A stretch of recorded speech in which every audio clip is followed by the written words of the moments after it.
Hello and welcome to Caged In, the podcast where week by week I go film by film through the career of Nicolas Cage to find out if he is a bright, shining ray of sunshine in cinema or if he is a disgusting, drizzle, miserable day in cinema history.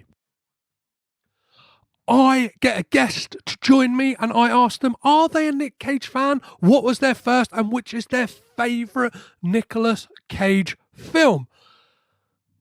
This week I speak to journalist Logan Kenny about the 2019 Stephen S. Campanelli film Grand Isle. If you want more of this conversation, there's something close to half an hour of bonus material on this one on Patreon, which is patreon.com/cagedinpod, where you can get me asking Logan which is his worst Nicolas Cage film he's ever seen, what is his favourite Nic Cage performance, and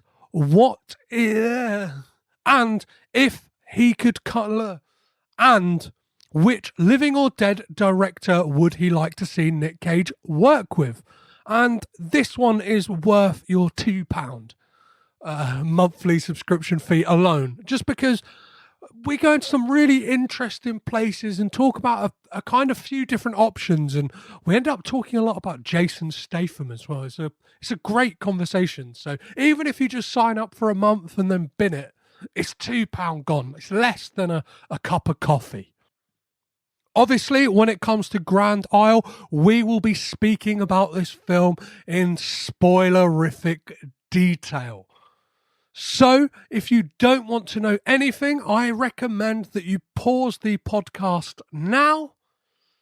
You can always find in the show notes a handy document that will show you if and where the film is streaming. So do pause the podcast, have a look at that, and then come back and join us. One last thing before I let you go, head on over to cagedinpodcast.limitedrun.com to pre-order your very own Not the Bees Caged In t-shirt. I've got these amazing designs by Tim Sinclair, and it's kind of like one of a kind idea. It's this mashup between the old Wicker Man, the new Wicker Man. It's got this cool thing where you can flip the t-shirt over and reveal the Nic Cage bee's face, so you can feel what it's like to be Edward Malis in that moment, and and ruin every single family photo from now until eternity. So guys, there's only one thing left to do, and that's to get raging with Cage.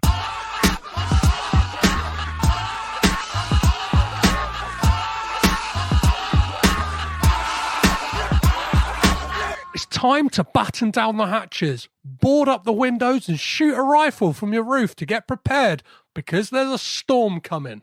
Nicolas Cage stars alongside KELSEY GRAMMER, KaDee Strickland and Luke Benward in Stephen Campanelli's 2019 thriller Grand Isle. To join me as we shelter from the storm and find out, is this a film of gale force excellence or a disappointing light drizzle, is film journalist and podcaster Logan Kenny. How are you, Logan? I'm doing okay. It's very interesting to be considered a film journalist. Thank you for calling me one. Well, you've been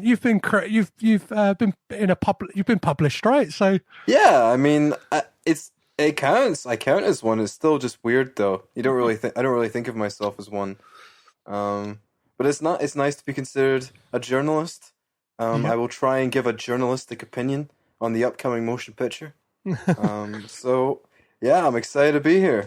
I know the Cage. I know the exact feeling you have. Like when I last year got London Film Festival like press accreditation, and like I get kind of journalistic perks, and even as a podcaster, I've recorded like over 100 episodes, and it's still like I feel like I don't know what I'm doing. Like, I don't know what I'm doing. How am I? Like, people go, oh, your podcast's really good. And it's like, yeah.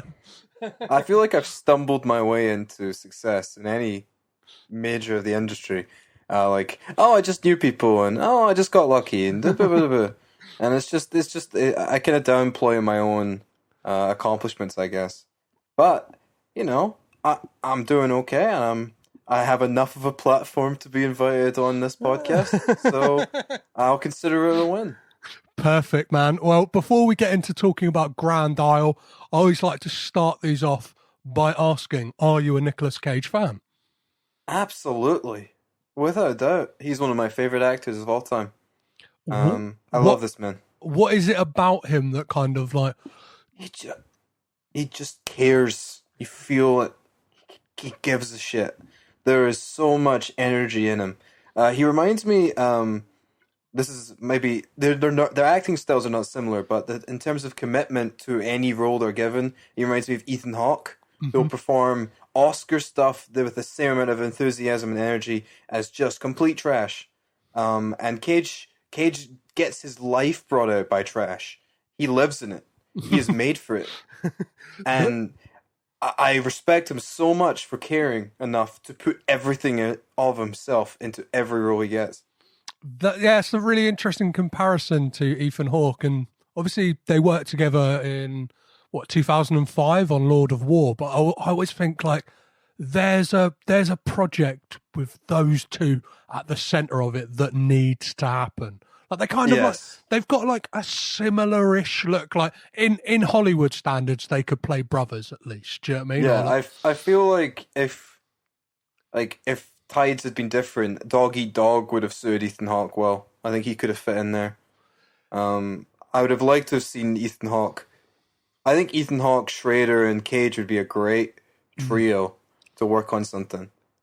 So if Paul Schrader ever hears this episode, give me a call, Paul, and we'll work on a script. I have some ideas floating around, so it'll be great.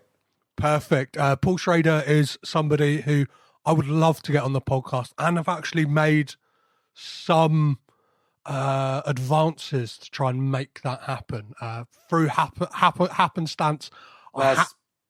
That's beautiful. I happen to know a producer who knows both Nicolas Cage and Paul Schrader. So, like, I'm hoping when the card counter, Paul Schrader's next film comes around, I can grab him for, even if it's 5-10 minutes on the press junket of that, and just get a little chat with him about his work with Cage, especially.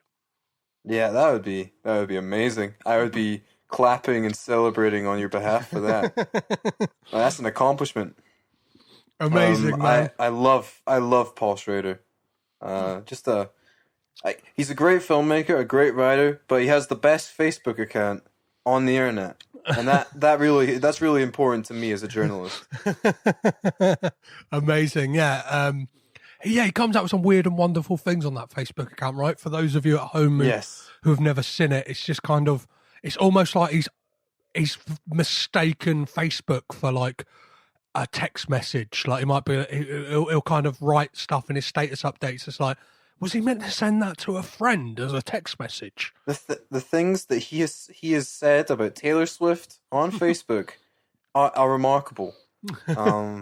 I honestly respect him greatly for being that honest about his preferences. We cannot deride Paul for being open about his sexual identity, that he is a Swiftie, and we love to see it. Amazing. Oh, so, well, we could get lost in a Paul Schrader quagmire, but yes, we could. What is the first Nic Cage film you remember seeing, Logan? Oh man, that's a good question.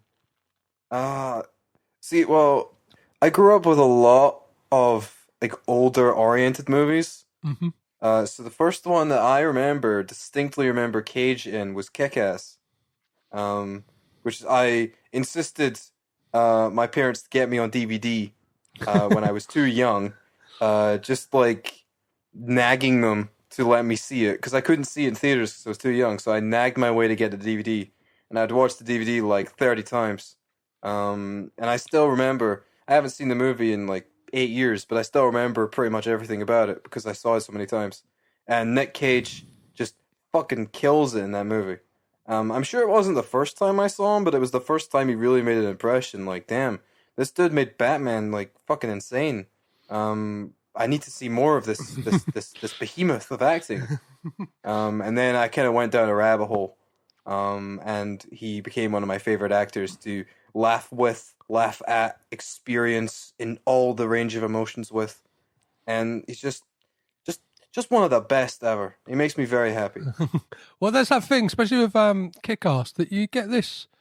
He's obviously not got a major amount of screen time, but it's a thing I always say on this podcast, that the screen time he does get, and even like, the films where you can laugh at him, or the bad films, he will bring something amazing. And I think like in Kick-Ass, he brings this, just like, he knows the touch points straight away. He's like, I'll do the Adam West, I'll do high camp, but then I also do like dramatic. And it's I love, like, there's just a really small moment in that, but when he puts on the eye makeup, and obviously like what is it, last year when the photos of Robert Pattinson came about, everyone was laughing and stuff like that, and it's like, no, obviously Batman has always worn eye makeup. It's that no film has ever addressed it, apart from, I think, well, Kick-Ass possibly being the first one to go, well, that character has dark eyes, obviously they're gonna have to apply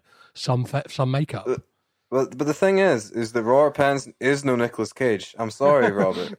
But I actually think he looks good with the eye makeup.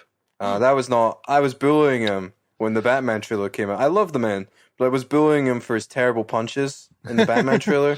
This man cannot fake movie fight. He can't do it. But the eye makeup, he rocks it. He looks good with it. But again, Nicolas Cage is just a different breed of man entirely. You can't compete with him. I mean, look at him. The first time you see his face, you remember it forever.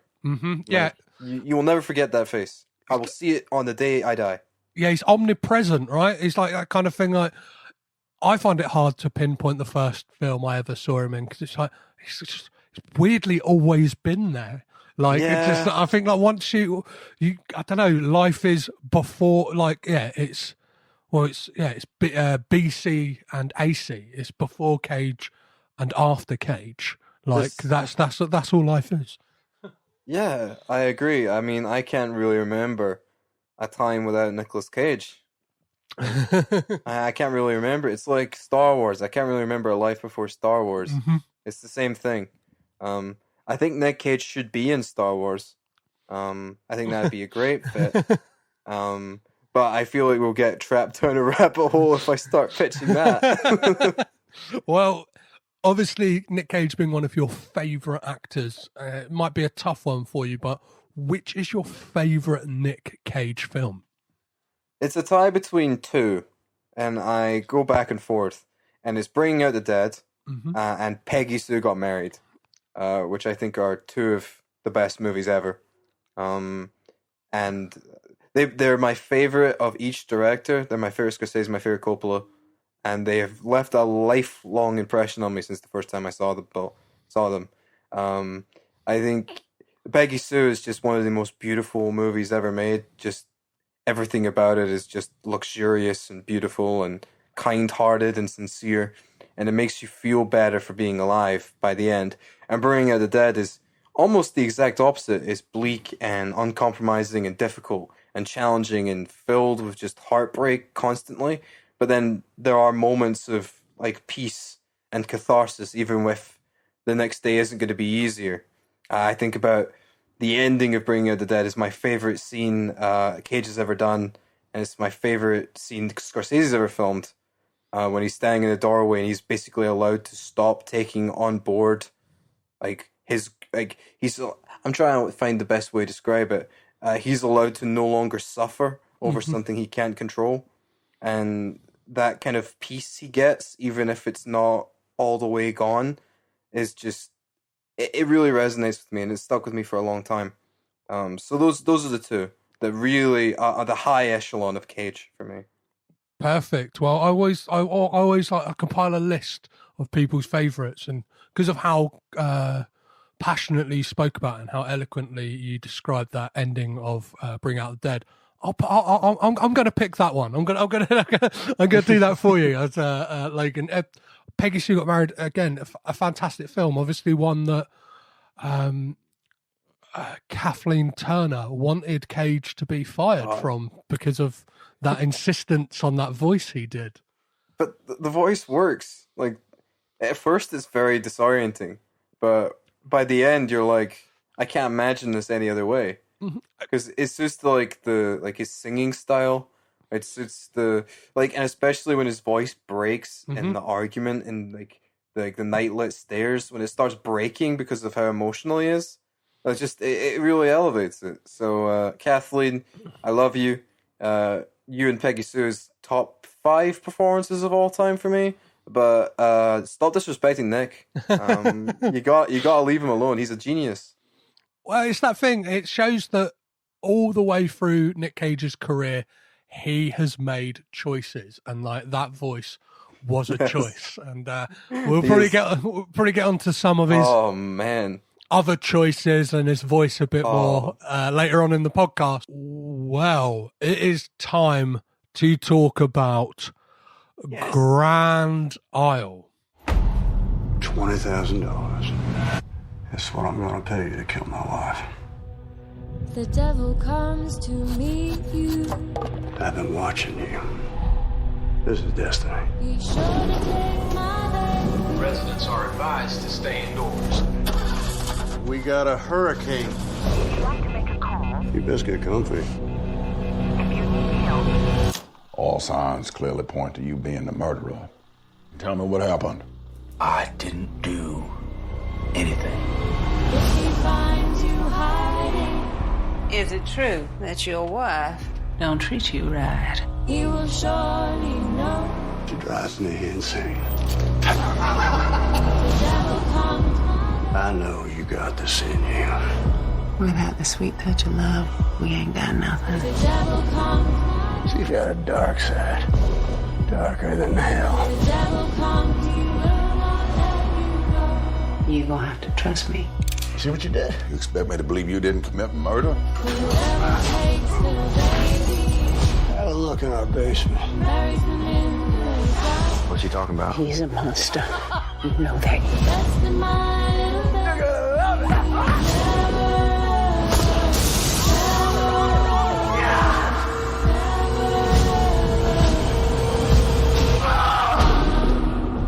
So, Logan, was this your first time watching Grand Isle? It was not. It was not. This is a rewatch, and I have very many thoughts on Grand Isle. When and how did you first see this film?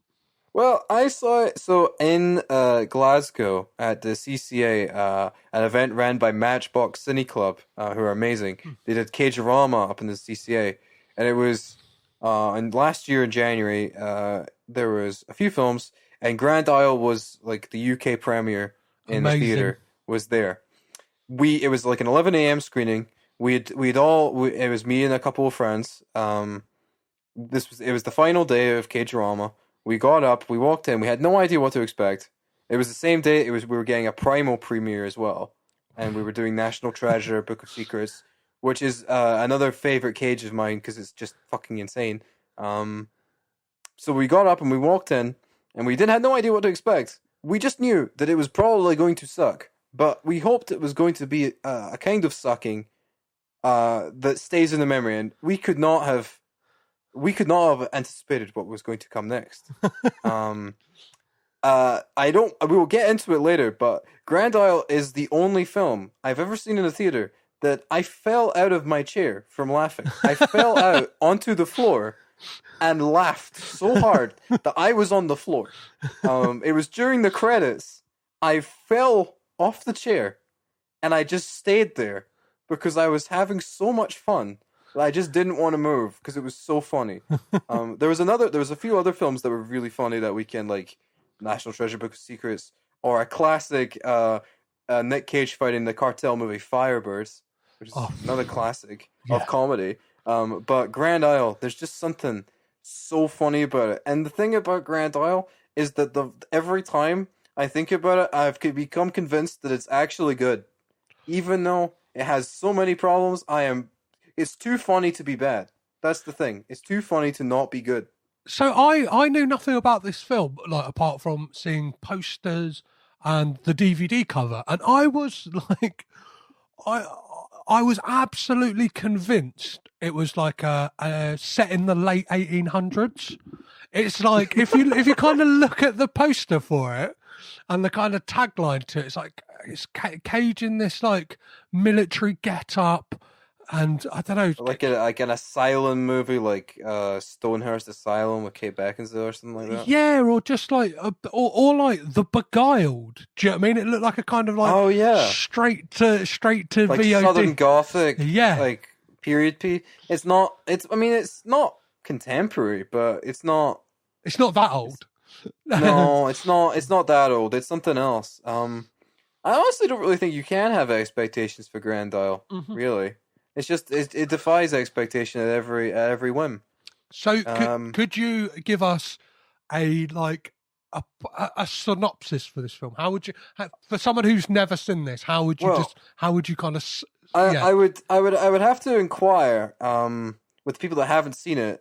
Do you hate yourselves, and why do you hate yourselves? Go watch the fucking movie. It's good.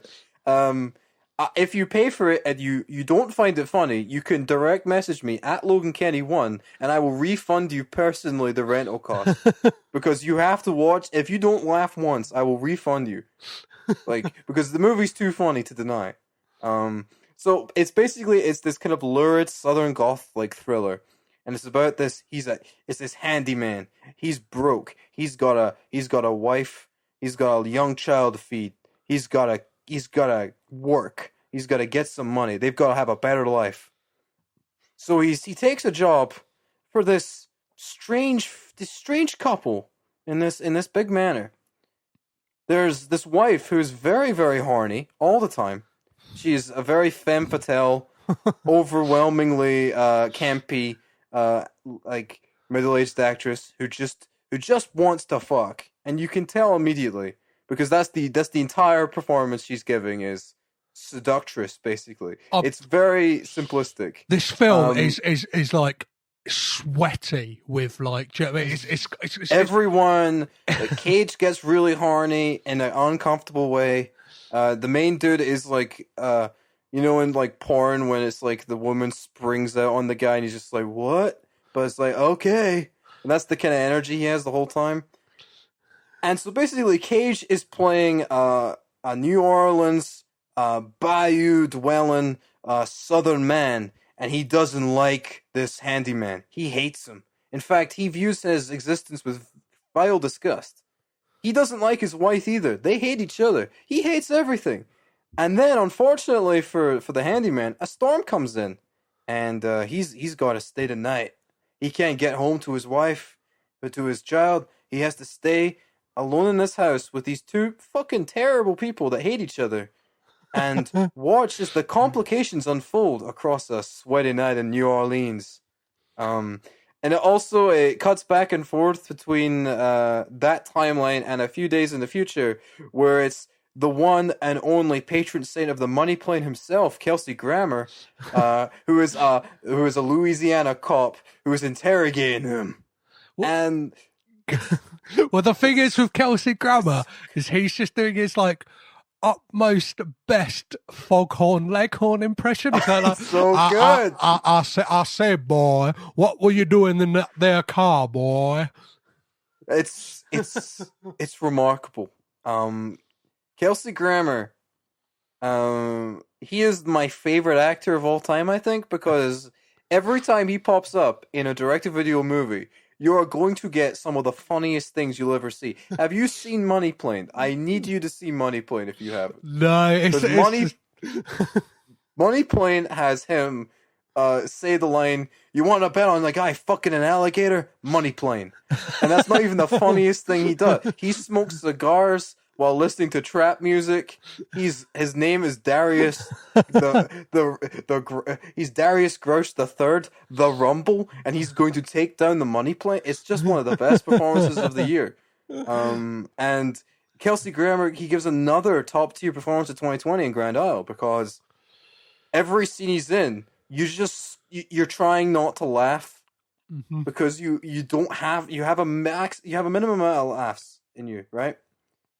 There's only so much you can laugh before it starts to hurt. And by the time you're like an hour in and Kelsey Grammer's still doing the accent, it's went all the way around from being very funny to being confusing to being kind of irritating, all the way back around to being funny again. And that's the kind of movie that whenever you think you've reached the apex of your laughter, it does something else that confuses you and engrosses you and then makes you laugh again, because it's undeniable. And that's what I want from cinema. Well, it's that weird thing that this is one of 2 Nicolas Cage films that has a 0% rating on Rotten Tomatoes. Look, I gotta get Rotten Tomatoes certified, man. I need to do it, because this is disrespectful. It's better than fucking Sorcerer's Apprentice, I'll tell you that much. Well, it's that thing, like, there is... It kind of teeters between being like an erotic thriller at moments, but like an erotic thriller written by like a very sweaty, horny 15-year-old boy. Do you know what I mean? Like there is a there's a moment in this film where like Fancy, her name is KaDee Strickland's character, which is like, would you like me to tell you about my sexual fantasies? And he's like kind of the young guy Buddy, who looks like a young John Larroquette, like just kind of like, he's like, well, okay, ma'am. But then like the story she tells is very like, I don't like a 15-year-old boy's written it, being like, and then he comes into the room and kisses me, and it's like, come on. It looks the thing is, at points you can tell that the glorious screenwriter has decided that, I've seen a Coen Brothers film. What if we do that in the middle of this like one location erotic thriller? Mm-hmm. So there's like tension of like blackmail and murder and affairs and deceit and getting caught in a web of lies, and there's so much going on in such a small location. It's invigorating. Well, it's a movie with ideas. It has ideas. It has ambition. So the two writers who are Ivor William Galar and Rich Renard, this is like a first credit for Ivor William Galar, and it's kind of like a couple of credits for the other guy, and it's that thing of like, there's good stuff in here, and it's like, for a film, like let's put this out there. This is a $5 million budget film, and like there are aspects to it that are great. And director Stephen S. Campanelli is a really seasoned cameraman. Like, he's been a camera operator on some amazing stuff. So $1 Million Baby, 3 Billboards Outside Ebbing, Missouri, Mystic River. Well, yeah, he's kind of like, he seems to be Clint Eastwood's like go-to guy, but then has done loads of stuff. So there's I know a film that you're a big fan of. He was a camera operator on Tron Legacy. Like, that is my favorite film. Yeah, so like he's kind of, but then again he's it's kind of all over the place, but like a very much well regarded and well respected, and like, well, this would have been one of the last projects he worked with Cage on was World Trade Center in 2006. This makes it even more confusing, because the movie, and I say this with love, as it is amazing, the movie does not have direction until the end. I would say there's no the camera just has a mind of its own. The director has clearly said, "Fuck it, why not?"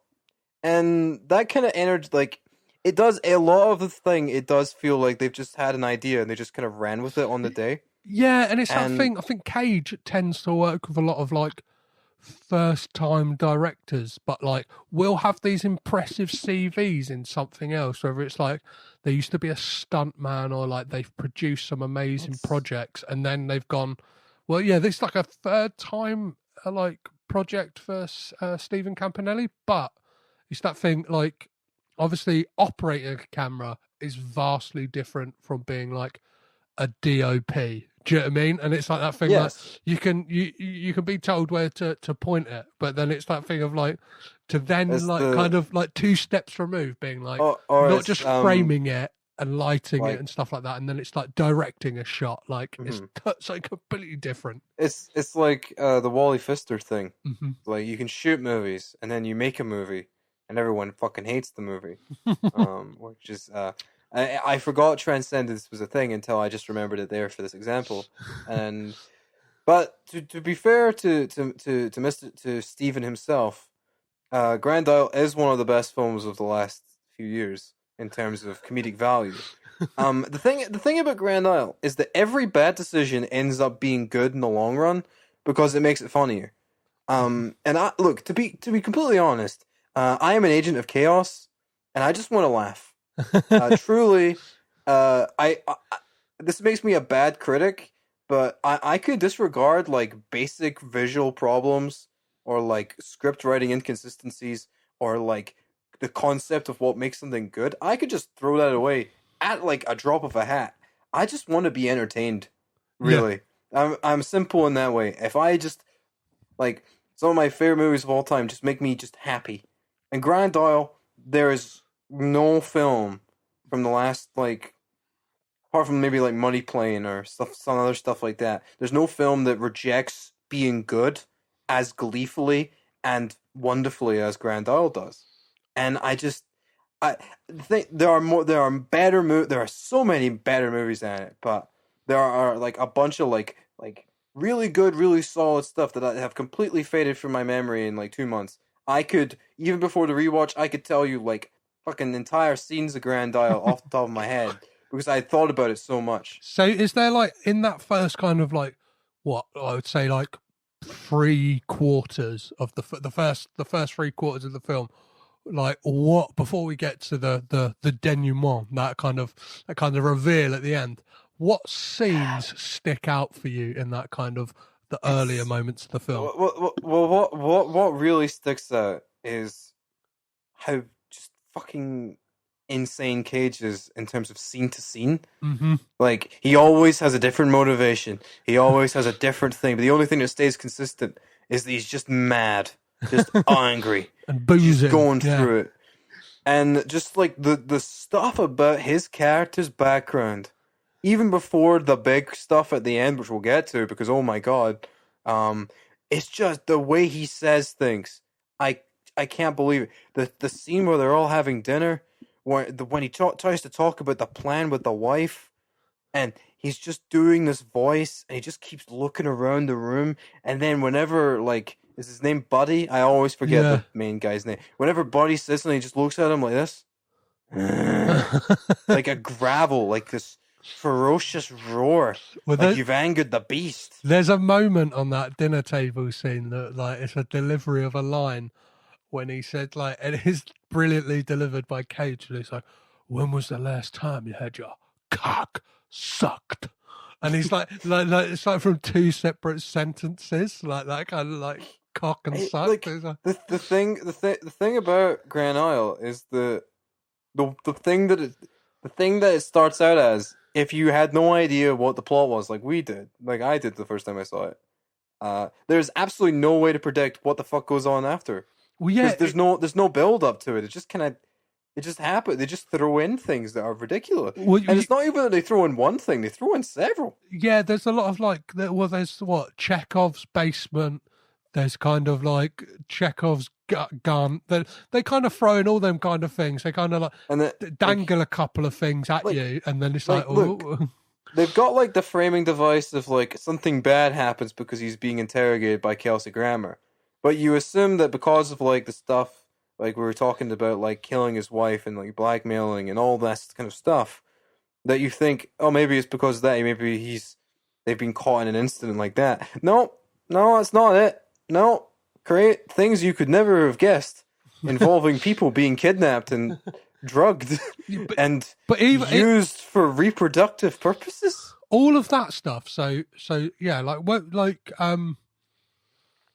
so a scene I wanted to talk about is like there's a lot of just like people talk, like just having chats about stuff, and obviously like in the town of Grand Isle, the character of Walter, Nicolas Cage's character, has got this like reputation of being this like hard ass Vietnam veteran, and then we find out when he tells Buddy a story that he, like, by the sounds of it, literally was in Vietnam for like a week, and then like got shrapnel in his leg, and then had to come home, and it's like, so we get that, and he's like, you got a lot of secrets behind those eyes, boy.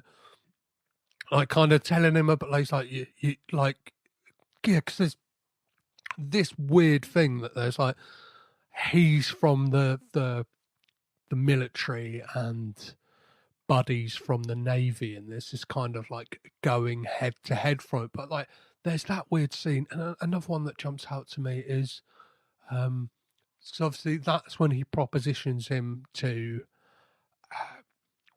poison Fancy. But then like when he goes to confront her, well, like, yeah, he goes to like poison her in the bath. Mm-hmm. She's singing Billie Holiday's "Strange Fruit," and then this movie's so dumb. See, like, for those of you who don't know, like, "Strange Fruit" is like the it's not compatible with the movie. Yeah, and it's like It's like, was that written in to kind of like give this film a depth?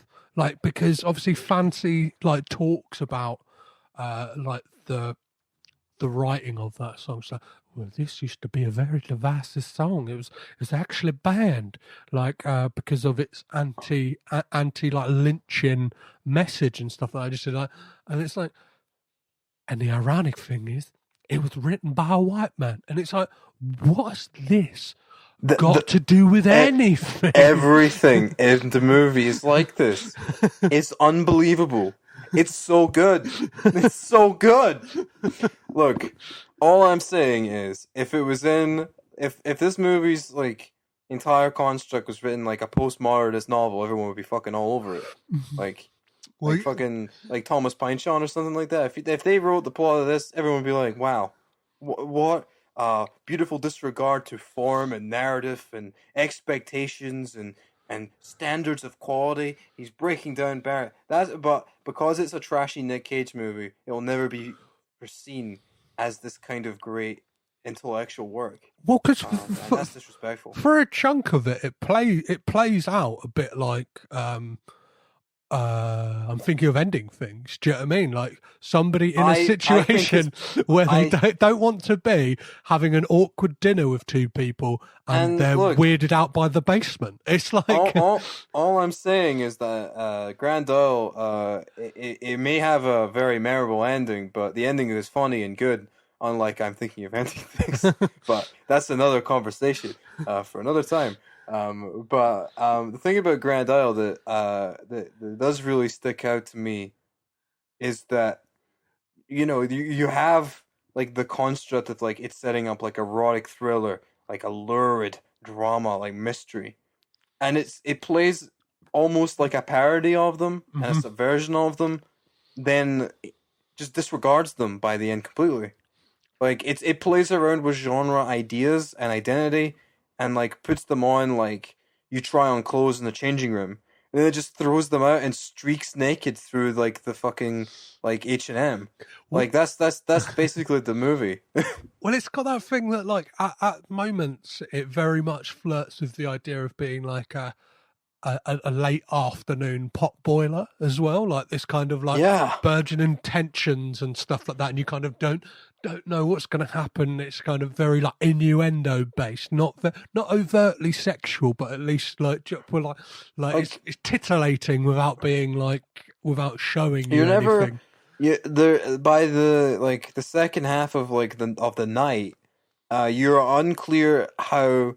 Like, you feel as overwhelmed as Buddy does because you were unclear how anyone relates to anything, what the truth is, what the agenda is, and you're just kind of caught in betwixt these fucking insane people. And like, if they played it straight and they'd directed it and written it to be like an actual movie, then they could have really made something like a genuinely effective little thriller. But instead, they decided to be visionaries and decided to reject that idea and decided to be funny.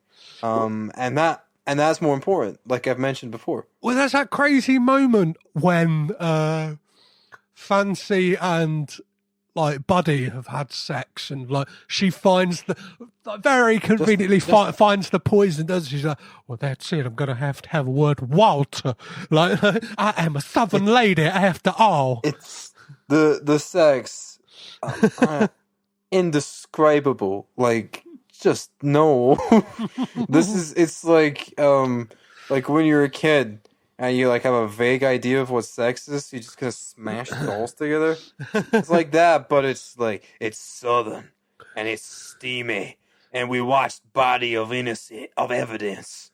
Like, it has a very if it was in the 90s, Madonna would have been in it doing this. That's the thing. Well, it's got that. If they could have got Madonna, they would have got Madonna. That's one of the moments where it cuts back to Kelsey Grammer, and he's like, "You're telling me that you bumped uglies with her when her husband was in the next room?"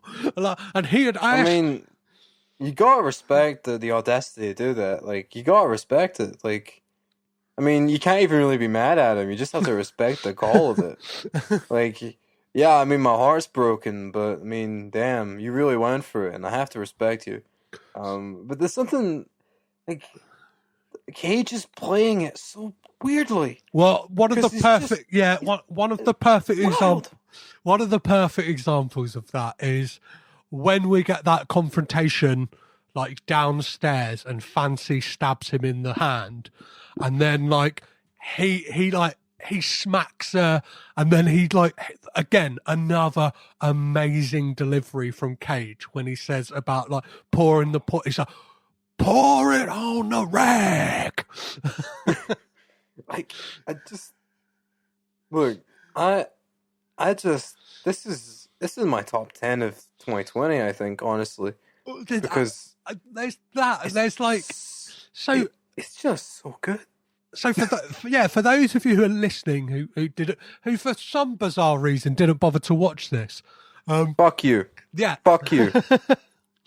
So Buddy and Walter end up fighting, and but Buddy strong arms him and ties him to the banister. But Cage's performance in that moment when he's kind of regurning and kind of being like, oh, you don't know anything about her if you want to run away with her, and he's just he look. The thing is, this film, he looks like he's having tons of fun. KaDee Strickland looks like she's having a fucking whale of a time.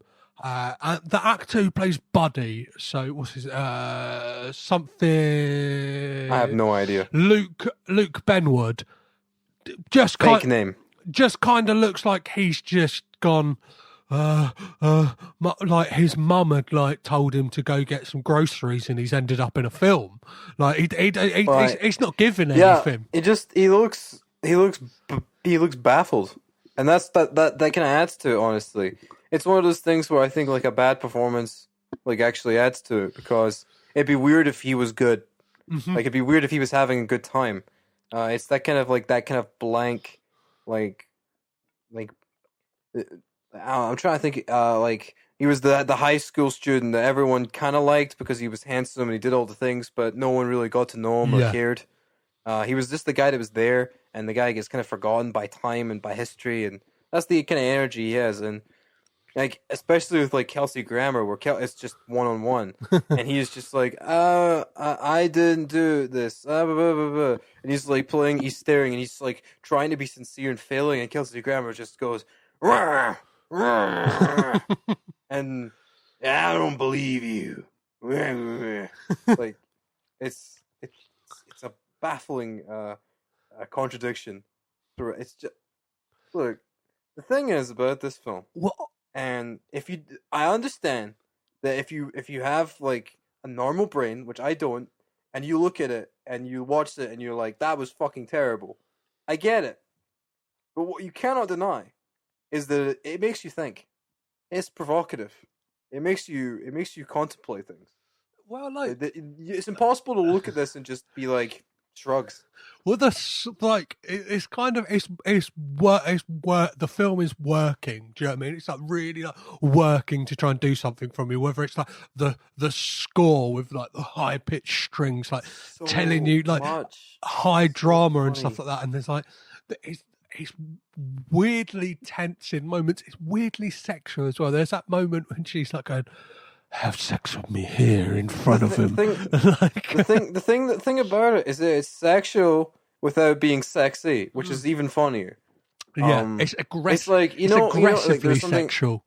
There's something really interesting. It's like food and sex, when done wrong, are the least sexy things in the world. Like if done right, they're the best. If done wrong, they're horrible. And Grand Isle is kind of like the perfect example of that. It goes so far that it goes all the way back around and becomes just repulsive or like hard to think about in any context of like horniness or like arousal. It's trying too hard, and that makes it funnier.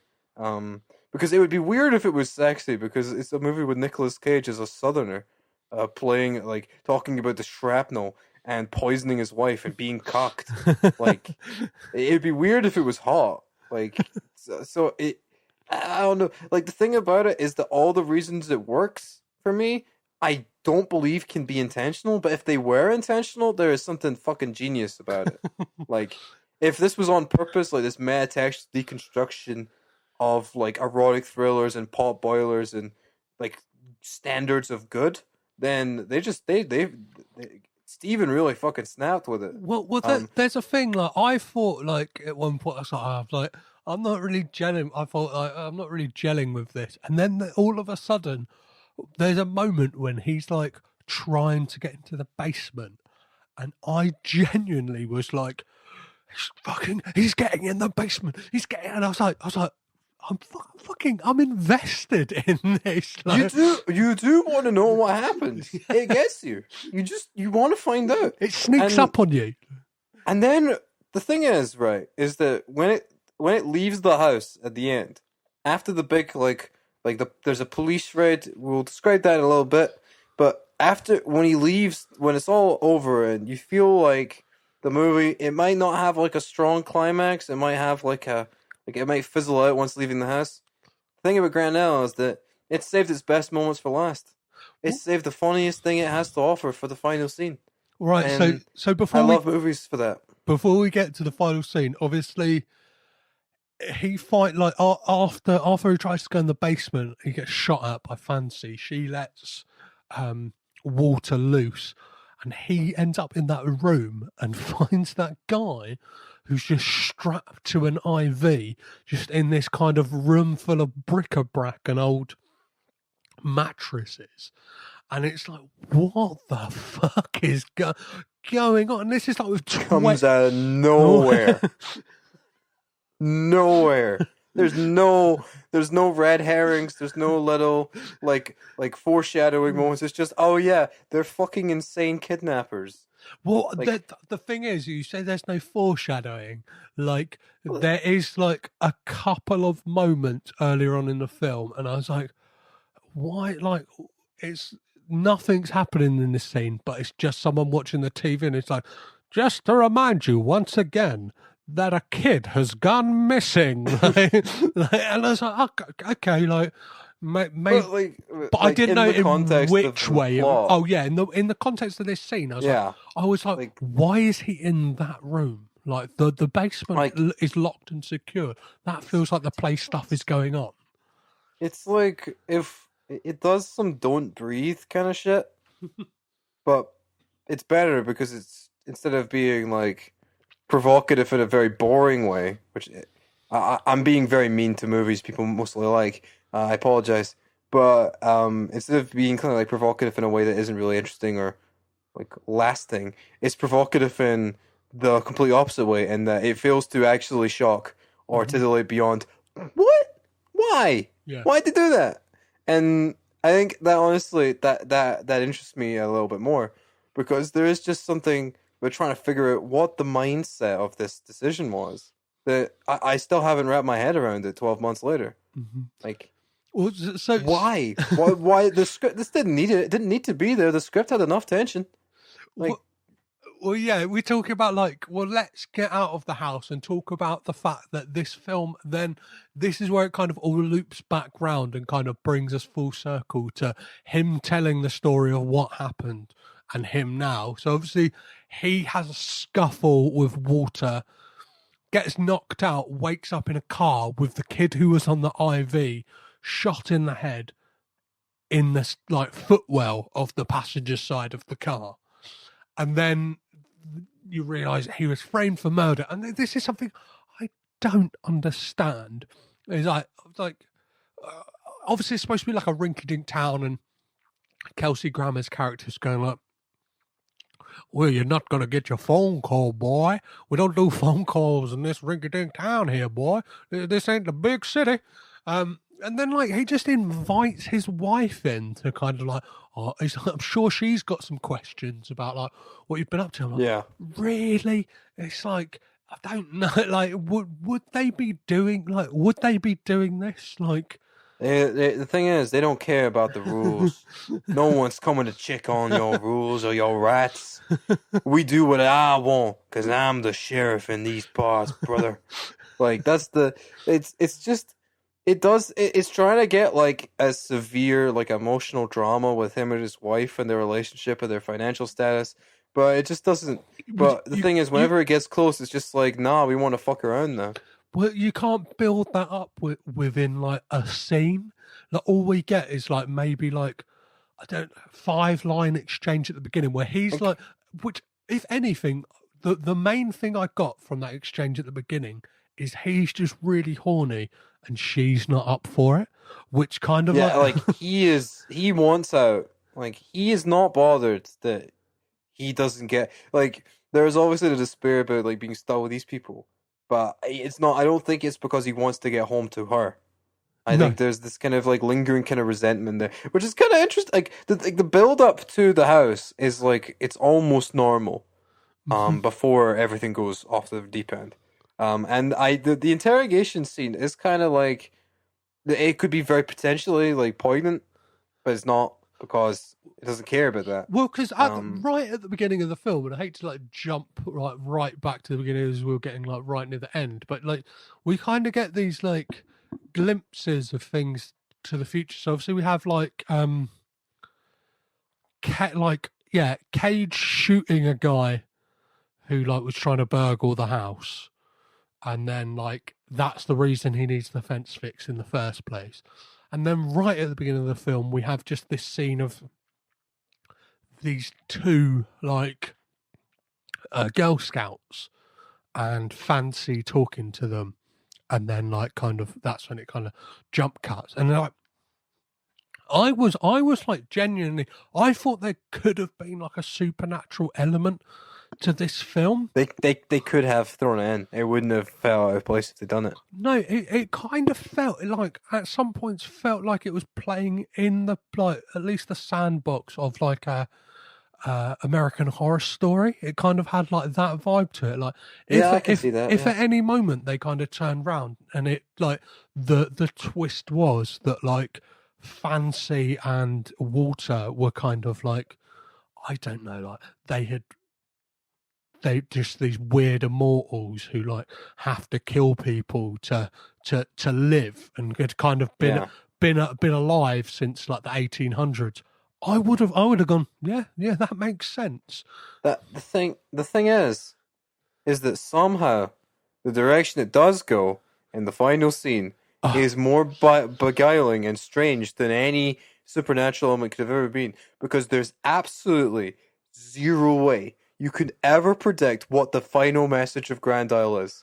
Well, yes. It's ridiculous. So we get the police searching the house, and they look cagey as fuck from the moment, and it's when Walters speaks to the police officer, and they say what happened to your face, and he delivers probably the most false sounding story in the world, where he's like, oh yeah, so last night when the storm was happening, I tripped over the stairs and then hit my face, and then I cut my hand on a piece of glass that come out of the window that was and it's you could see him looking to that part of the brain where you're making shit up. Yeah. So yeah, they raid the house, and they eventually go into the basement. And again, when the police go into the basement this time, and I was like, I knew something was fucked up the moment I saw that they had metal stairs. Do you know what I mean? Something just kind of disturbing about that. I was like, oh, why aren't they wooden stairs? Yeah, the thing is about the police raid is that it's the closest the film gets to bordering on genuinely impressive, because there's oh, what's gonna happen here? This could go in a variety of different directions. What more disturbing things are gonna be uncovered from the basement? How are these fucking crazy people gonna react to the cops? How are the cops gonna react to them? What's gonna happen here? And obviously, it's still Grand Isle, and it rejects the concept of doing things normally, but there are the pieces here where if you were a coward, you could make a normal movie out of it. Which the thing is that even before rewatching, I had thought about just random scenes from the police raid more than I thought about much better set pieces in recent months. Which is, I don't know why my brain's like this, but it is, and I just have to live with that. So yeah, again, if you've got this far and you haven't seen this film, I know there are people who listen who haven't seen the films anyway, but watch the movie. But just go watch the movie. We'll finish the podcast first, and then watch the film. There's that kind of you get that moment where it's revealed to the police what's in the basement, but then it's kind of cut between that and Cage and KaDee Strickland's character, kind of going oh fuck, the jig is up, and she's like, well, I'm staying. He's like, I'm going, and says to the cop, he's like, yeah, my cat's up in a tree, can you shoot it down? And the cop's just bemused, huh? And he's like, my cat's up in a tree, can you shoot it down? So, huh? And it knocks him out. And then what do we find in the basement, Logan? We've been talking around it, but we haven't fully mentioned it. I don't know how I can express it in words. It's some fucked up stuff. Yeah. Some human bodies repurposed for disgusting, morally objectionable purposes. It's chilling. It's chilling beyond belief. And I'm building to it because I think it's really funny.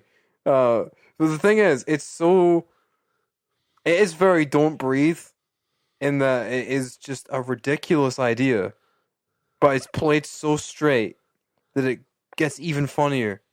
And that's because, oh my god, they've used them. They've used these young bodies for children, for exploitation, for their uteruses? What? They're trying to, torture these bodies. And I've seen the movie twice, right? Mm-hmm. I've seen it twice. I've thought about it all the time. And I still can't process why they do it in this single way. Yeah. They chain all the bodies in the worst circumstances and think, yes, that will be healthy spawn.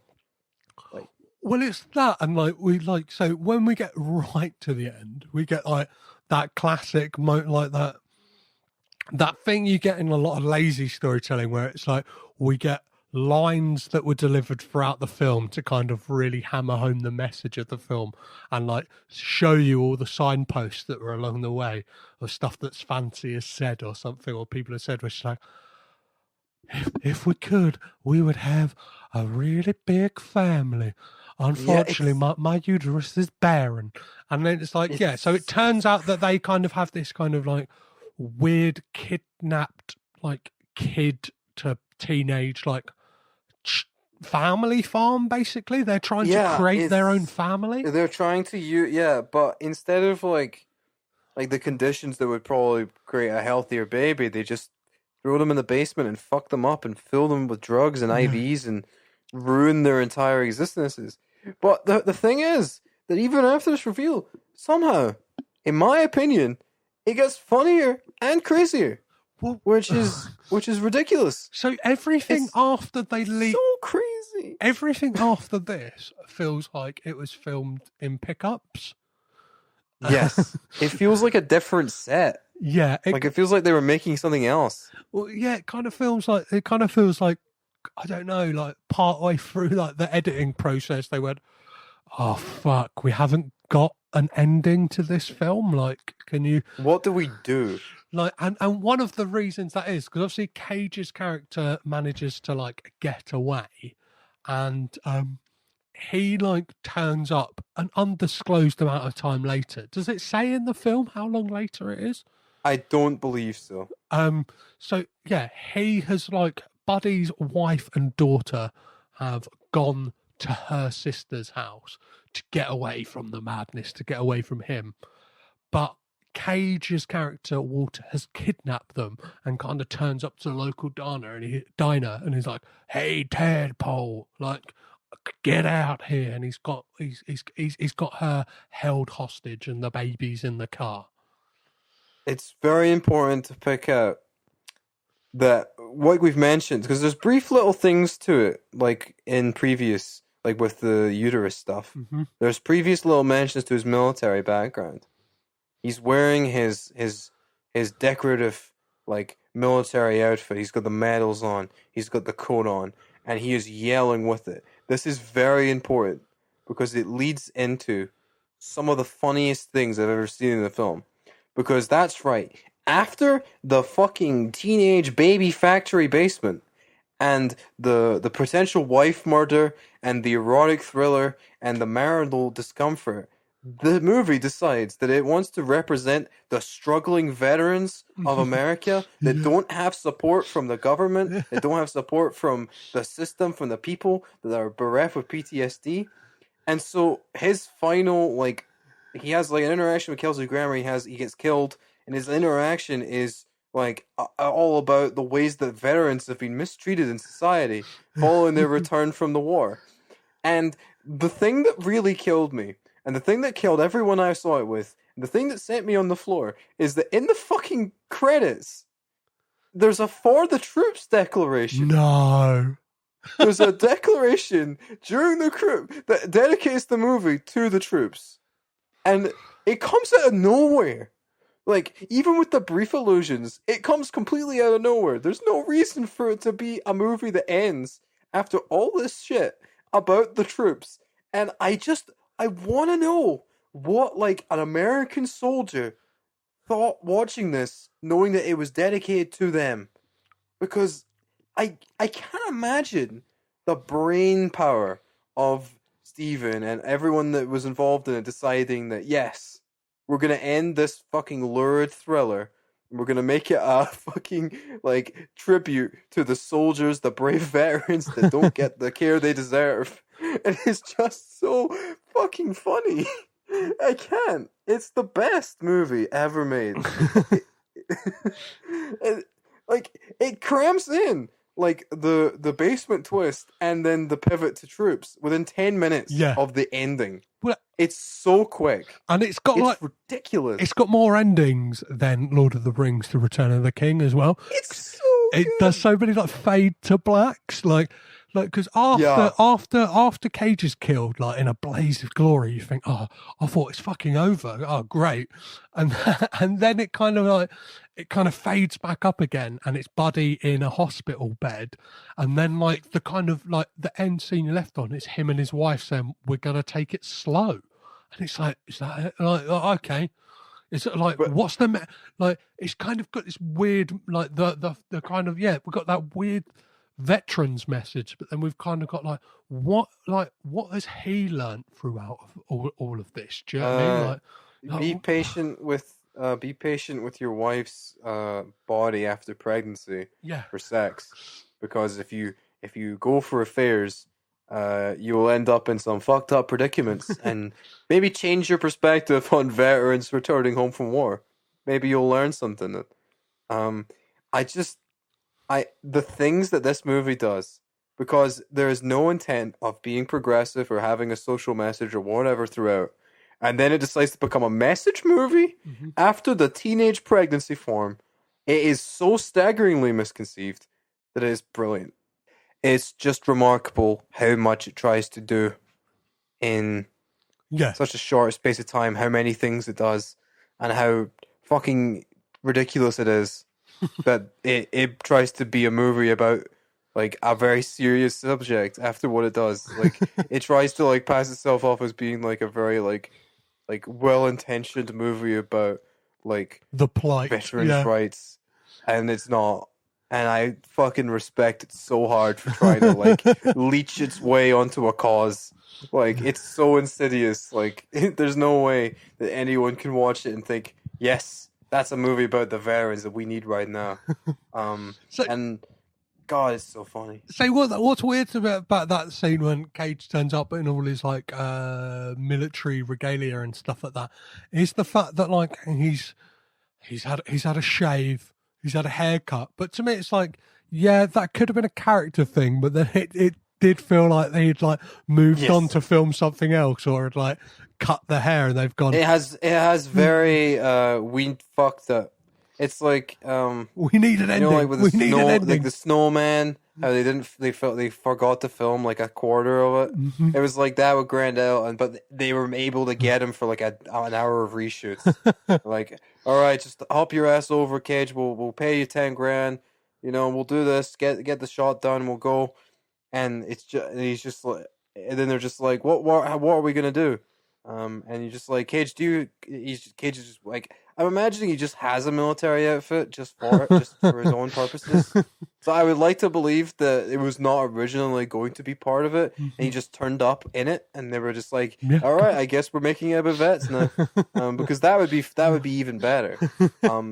But I want to read like the script so bad, because I want to know. Well, like, what was all there? Yeah. If any of it was changed, if anything it was improvised or changed by director, I just want to know what the fuck happened. The script was originally called Fancy Buddy and Mr. Water, which makes it sound like a kind of like 60s sitcom. Yeah, it sounds that's a terrible fucking title. And they should feel ashamed for even putting it down on paper.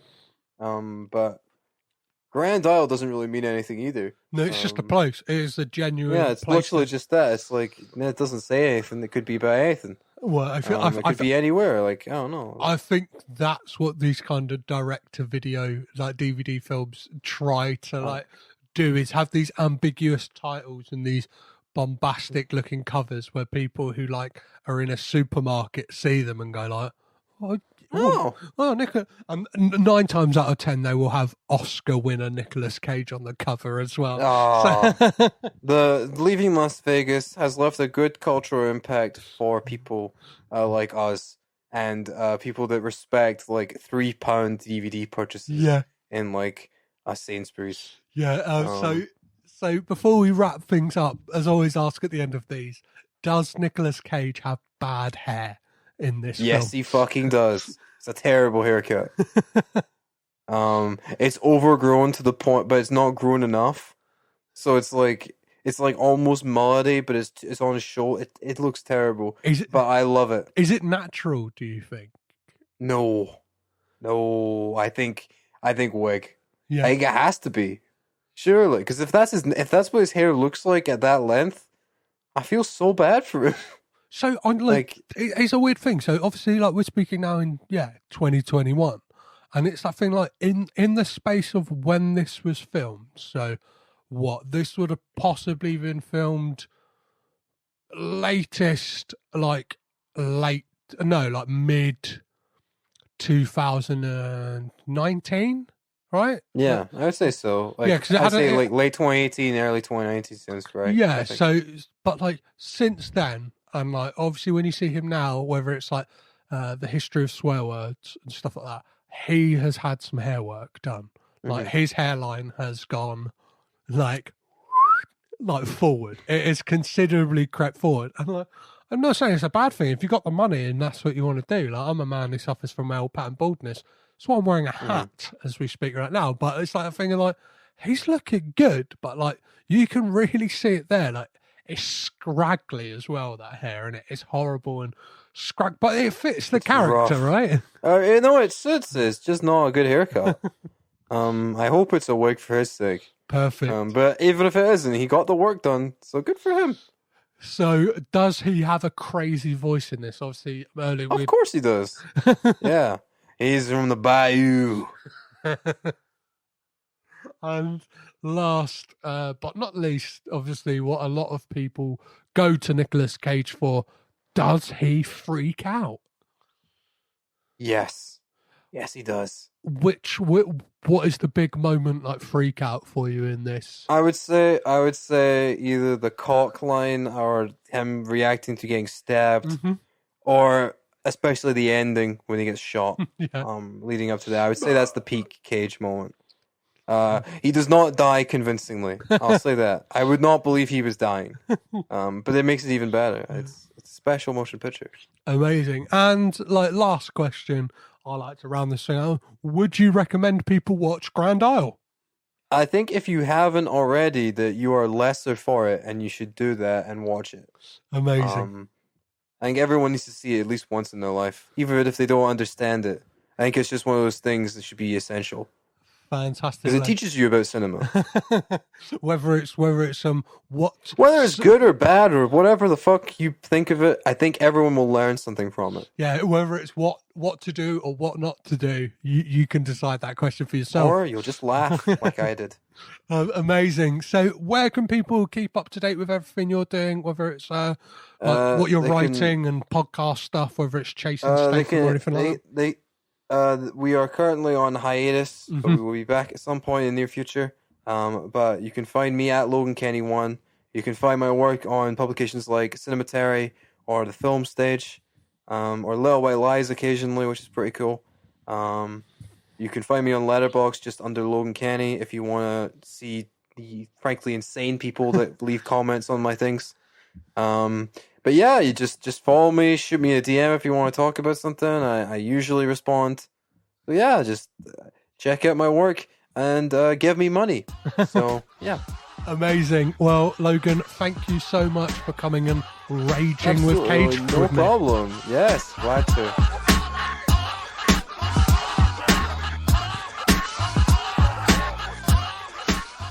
There we have it, guys. Another step closer to the heels of Nicolas Cage and the end of his career up until the present. Thanks again massively to Logan Kenny for coming and chatting about Grand Isle with me. I'm sure if you've seen it, you will attest that it's a very peculiar, strange, a beast unto its own. A very, a film that only Nicolas Cage could be in.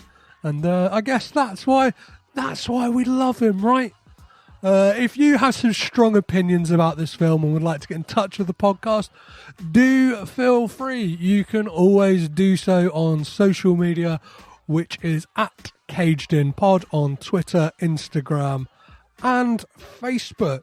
And if you kind of want to get a little bit of a tease as to what is coming up on KaDeeStrickland, obviously we're going into uncharted territory somewhat when it comes to the Coppola Connection season, which will be dropping in the beginning of April.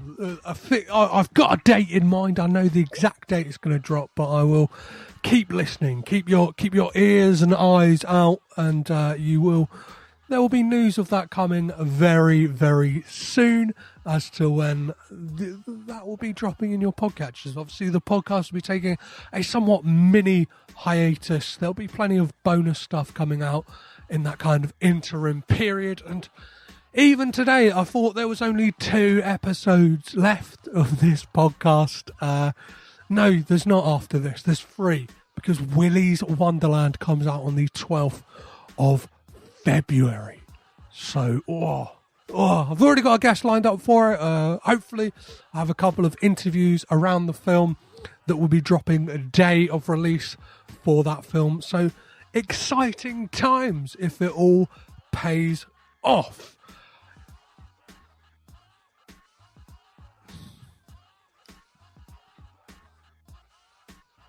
If you really want to take me to task, or there's something of a sensitive nature that you'd like to talk, I don't know whether you want to talk to me about what I imagine Nic Cage's penis looks like. I don't know what you crazy people think up, but you can always drop me an email, which is cagedinpod@gmail.com. Obviously, earlier I was mentioning kind of drop dates, new podcasts. I love a new podcast. And a podcast I'm very, very excited for. Just yesterday, 2 days ago, so on Monday, the primer kind of teaser trailer for Is Paul Dano OK dropped, which is the kind of brainchild of Daryl Bear and Matt Brothers from the amazing Sudden Double Deep, and Matt is from also Spotlight podcast, where they will be charting the career of the one, the only Paul Dano, and asking the immortal question, is he okay? So yeah, if you're kind of a film detective like me, you kind of like not just like the films themselves, but the kind of ins and outs of things, stuff like that. That sounds like it's going to be a really, really fun journey. So, check that out now, because I know those guys are dropping on the 1st of March. So, really getting on the ground floor on this one. Those guys are lovely, and I'm sure it won't disappoint in the slightest. As for next week on this podcast, I am joined by actor, comedian, writer, director, musician, podcaster, radio host. He's a multi-hyphenate. He's a man of many, many talents. And that's the fantastic Nick Helm, where we'll be talking about Richard Stanley's 2020 sci-fi horror H.P. Lovecraft melding mess. Colour Out of Space, which is a real, again, a film that could only have Nicolas Cage in, and could possibly only ever be directed by the enigmatic and kind of interesting Richard Stanley. So do check out that one. This one was recorded ages and ages and ages ago, and it's one of the most fun conversations I've had. Me and Nick just kind of clicked really well, and there's a couple of people who've had a sneak peek of this one and have said it's a real standout episode, just because the kind of way the conversation bounces back and forth is really good, and it's a long one, so there'll be less of this chit chatting at the beginning and after. I'll try and keep it as compact as possible. And on the podcast itself, Nick makes a joke and a kind of threat to me, and he says, like, I dare you not to edit this, motherfucker. So I'm gonna leave in as much of the conversation as like, if I edit it, would be ever so slightly. It will be sound issues, if anything. So that is next week on the podcast. As well as this Friday, you'll get a little bonus Caged In Conversations episode with Kevin Frolix, a man who kind of went mad from lockdown 2020, lockdown 1, isolation, quarantine in the US, and decided to write a musical based on Vampire's Kiss. So again, it's a really, really fun conversation, so do be sure to check that out on Friday. As always, guys, I have been Petros Patsilivus. I have been caged in. You have been amazing. Bye-bye.